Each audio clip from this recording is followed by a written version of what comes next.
আমি সেই একটা প্লেয়ার। মনে রাখবেন, মসজিদ কি আওয়ামী লীগের টাকা নাই? মসজিদে কি বিএনপির টাকা নাই? মসজিদে জামাত ইসলামের টাকা নাই? মসজিদে হাত পাখার টাকা নাই? মসজিদে ওলামাই কেরামের টাকা নাই?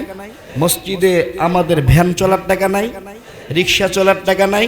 এটা মসজিদের কোনো কাজ হইলে সব দল থাকিলে আপনার সমস্যা কোথায়? কথা বলেন না কেন? সব জায়গায় যদি সবারে টাকা থাকে, পাওয়ার কয়জনের থাকবে? কথা কয় না, ইনি মনে হয় কিচ্ছু বোঝে না। সব দলের টাকা যদি মসজিদে থাকে, সব দলের কথা থাকবে। সব দলের টাকা যদি মাহফিল হয়, সব দলের কথা থাকবে। জোরে বলেন ঠিক কিনা? ব্যক্তিগত কোন মত চলবে? জোরে বলেন চলবে না, চলবে না। 5 আগস্ট নতুন করে স্বাধীন করছেন দেশ, স্বাধীন করিয়ে যদি তন্ত্র মন্ত্র আমার কন, এই পশা স্বাধীন করতে বললো কেরা? কথা কন না কেন? দেশ স্বাধীন করছেন, দলমত নির্বিশেষে সব তন্ত্র মন্ত্রের লোক থাকবে। যদি না থাকে তাহলে হিন্দুর দেশ থেকে খেদাও দেখি কত বাপের বেটা, খ্রিস্টানদের বাংলাদেশ থেকে খেদাও দেখি তুই কত বড় বাপের বেটা নেতা। একটা বৌদ্ধর গায়ে অবৈধভাবে হাত দিয়ে দেখ তুই কয় নম্বরের মুসলমান, মুদি তোর থাপড়ে সোজা করে দিব। কথা কয় না? এখন এরা কয়েছে কি রে, এতদিন হুজুর মুদির বিরুদ্ধে কথা কয়েছে, আবার মুদির পক্ষে কয় কে? মুদির পক্ষে কই না, কথা বুঝা নেবেন। মুদির পক্ষে কই না, মুসলমান এরা লেস কাটা, এরা লেস কাটা হয়েছে। এদের লেস সোজা থাকার কথা, কিন্তু দেখি হাতায় দেখো এটা লেস কাটা। কথা কয় না? এই লেস কাটা দেখিয়ে সামনে কথা কওয়ার পায় না। আমার কিন্তু লেস টেস কাটা নাই, আমার ডাইরেক্ট লেস। আলহামদুলিল্লাহ কইবেন না? আলহামদুলিল্লাহ কইবেন না? আপনাদের কিছু লোকের লেস কাটা, ওই জন্য আপনার সামনে কর না পিছনে কর। আমার লেস খাড়া সোজা করা, কাটি দিলে দে। আমার লেস কাটিলে আমিও তোর লেস কাটুম।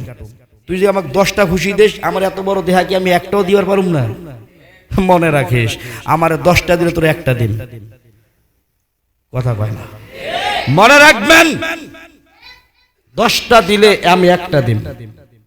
আমি লেস কাটার দলে আমি সমর্থন করি না, আমি খাড়া দলের সমর্থন করি। লা ইলাহা, এই যে উচিত কথা কইছি, এখন আর জবান দিবে না। লা ইলাহা, জোরে বলেন না, লা ইলাহা ইল্লাল্লাহ। আমার রাখার মালিক আল্লাহ, হায়াতের মালিক আল্লাহ। তুমি অমিক দলের হতে পারো, এইটা পরোয়ার আমরা করি না। মনে রাখবেন মুসলমান, আল্লাহ তাআলা বলেন, ওয়াকানা হাক্কান আলাল্লাহি নাসরুল মুমিনিন।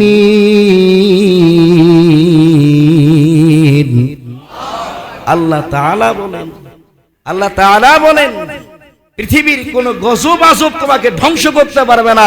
হকের ঝান্ডা ধরে থাকলে আমি আল্লাহর পক্ষ থেকে তোমাকে সাহায্য করব। আল্লাহ যদি সাহায্য করে, তুমি কি করতে পারবা?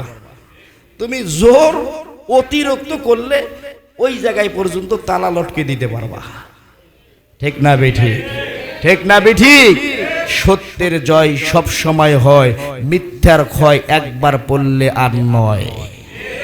সত্যের জয় সব সময় হয়, মিথ্যার জয় একবার পড়লেই ক্ষয় হয়, আর নয়। কথা বলেন ঠিক কিনা? অহংকারী করো, তাচ্ছিল্যতা করো, 2 দিন আগের কথা ভুলে যাইও না। 2 দিন আগেই রবিউল সাহেব তোমার বডিগার্ড ছিল। বেশি চামচামি করো না। তোমার মতন বহুত চামচা দেখতে দেখতে দিনাজপুর থেকে গাজীপুর আসছো। বেশি চামচামি করার চেষ্টা করো না। তোমার মতন পিছু কথা বলার দালাল আমি না। একটা কথা মনে রাখবেন, পৃথিবী থাকার জায়গা নয়। হংকার দিয়ে কথা বলবেন, কাকে পরোয়ার করে নয়। সিংহের মতো হংকার দিয়ে কথা বলে 1 সেকেন্ড বেঁচে থাকা শহীদের রাস্তা লাভ করা, বিড়ালের মতো 1000 বছর বেঁচে থাকা মানুষের ব্যাগ উবা ছাড়া কোনো নেকি পাবা না। ঠিক না ঠিক? এই জন্য মনে রাখবেন দোস্ত বুজুর্গ, বয়ান তো সব জায়গায় শোনেন, বড় বড় ওলামায়ে কেরামের পিছনে নামাজ পড়েন, সব ঠিক আছে। এই পরশু দিনের আগের দিনে মাগরিবের নামাজে আমার 1700 টাকা দিয়ে আমার চটি গিলা কেরা নিয়ে গেছেন। কয় হুজুর চাকরি করে কয় টাকা? আমি চাকরি অল্প টাকার করি, কিন্তু কাপড় আমার সব দামি, কারণ আমি থাকি দামি লোকের সাথে।